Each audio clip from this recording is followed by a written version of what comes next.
everyone, and welcome back to a Gran Turismo time trial where, in the speck in the distance, you can see a Go-Kart and Brands Hatch Indy. Yes, we're doing the short circuit at Brands Hatch.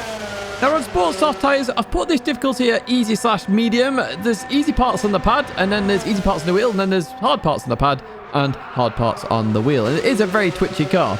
Goal estimate around a 50.3 in terms of that time. So if you get under that 50.3, you should be okay and get the 2 million credits, which is very quick to get this week if you can do it in one lap. That's under a minute of driving. If you do enjoy this one, as always, give it a like, subscribe to the channel, stay in touch with all the latest content, and we have a bonus bit at the end of this video, but you might be able to see that in the timestamps as well. I'm going to kick off with the start of the lap, but you notice I'm on the cockpit camera essentially for a go-kart. Much easier to drive on this camera. Highly advise you do that. Now I'm flat out all the way until the grass stops on the left-hand side.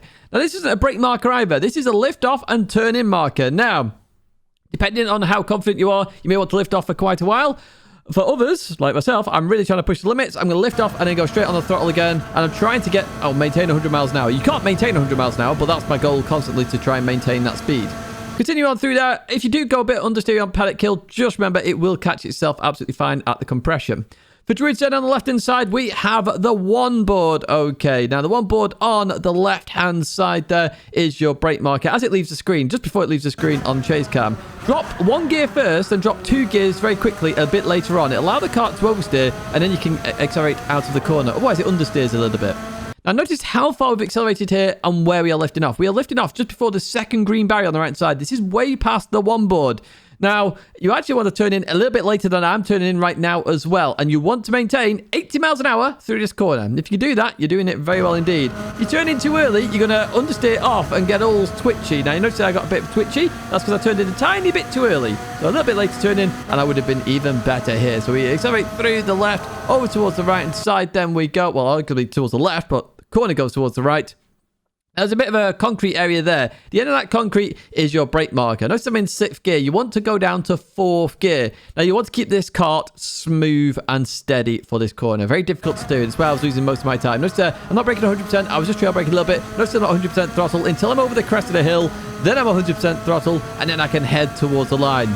There's not a lot of braking happening on this particular time trial. It's all about lifting and keeping the car steady. This is a 49 at 109. You can load this ghost on the leaderboard, of course. Now, we go to the pad lap now. This is a controller lap. So as we turn into here, I found the controller did understeer a little bit more because it starts twitchy. Because when you turn the stick right, it doesn't twitch as much as a wheel. So just be careful of that, okay? So you may have to turn in a little bit earlier. However, it's still very quick on a pad. So we continue out of here. Much easier to control on a pad, in my opinion. We accelerate down here. Remember, the second green board, there it is on the right side. We turn in, try to maintain 80 miles an hour. 81 maintain down the pad. Just staying on the track limits there. Notice how much of the exit curve we use there. We continue on through the left here then, and remember the concrete on the left hand side is our brake marker, and we drop to 4th gear, trying to keep it nice and steady. Easier to keep it steady on a pad, in my opinion. I'll just control it on the exit there as I head towards the line. Control sensitivity is on 10 for those interested. As we head towards the line, you can follow this ghost as well. This was ranked 3 at the time. This is a 49.291, and it very much can match the wheel. You go to chase cam here, we can see it as we go down here. Keeping it nice and steady. ABS is on weak as well for those interested. We head up here then. We're looking for that one board. We're going to drop 1 gear, delay it a little bit, then 2 gears, and notice the oversteer of the cart. We can get instantly on the throttle then in 3rd gear, and we can use the curb on the exit. Head over towards the right side. Not the one board green one. The second one there, we turn in, try to maintain 80 miles an hour. We drop 1 miles an hour there. So notice we did it slightly quicker in terms of speed on the pad. Continue on up here then, head over towards the left-hand side, and we'll look for the concrete. We can see it there in the distance, and what we're going to do is drop 2 gears now and try and keep the kart as balanced as possible as we go through here. Crest of the hill is where obviously the rear gets a little bit light there, and what can happen is you can get a lot of oversteer, and it will lose a lot of time. You don't want oversteer in this kart. The second you get it, you lose a lot of time. Now we're going to go into the bonus footage then. So I decided to do a VR lap here then. As we head towards turn 1, I'm using the same markers. Left-hand side, end of the grass there. I lift it off and turn in. As I go down paddock, then we're going to go up here. I'm looking for that one board on the left-hand side. What we're going to do then is drop a gear, then drop 2 gears as we turn in. A little bit of oversteer, nothing major there as we continue on out. This is lap number 3 on my VR in terms of outing. I didn't do too many here. So the green one on the right side, we turn in, we take through the corner. You can't see speeds here at all. You can see the tyre temps though on the left-hand side.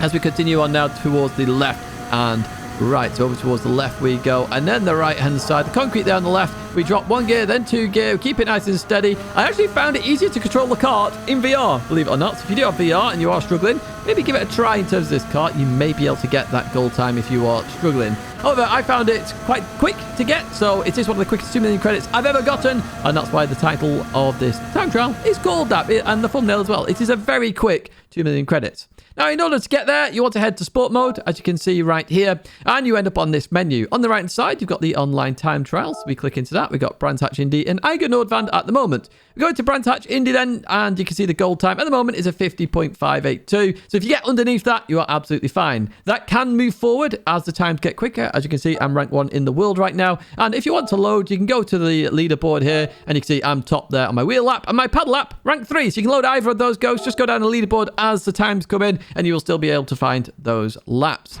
Now, that is going to be it for this time trial guide. Critically for this one, keep the kart nice and steady. So use on and off the throttle mainly. If you have to brake, do hit the brakes. You know, it is there to be used, but it can cause some oversteer. And if you go slightly on the throttle, it may help some of that oversteer as well, rather than lifting off fully. If you have enjoyed this video, as always, give it a like, subscribe to the channel to stay in touch with all the latest content. That's going to be it for me now there. You can check out those 3 partners down below. Use code Tidgney at checkout for GT Amiga. The links for Fanatec and Coach Dave Academy are there as well, and they help out the channel. So if you are getting any of that stuff, it does help me. It's what I use all the time. Then if you click those links, it's a kickback to the channel as well, and you may get a discount. Thank you as always, and I hope to see you in another video live stream again very soon.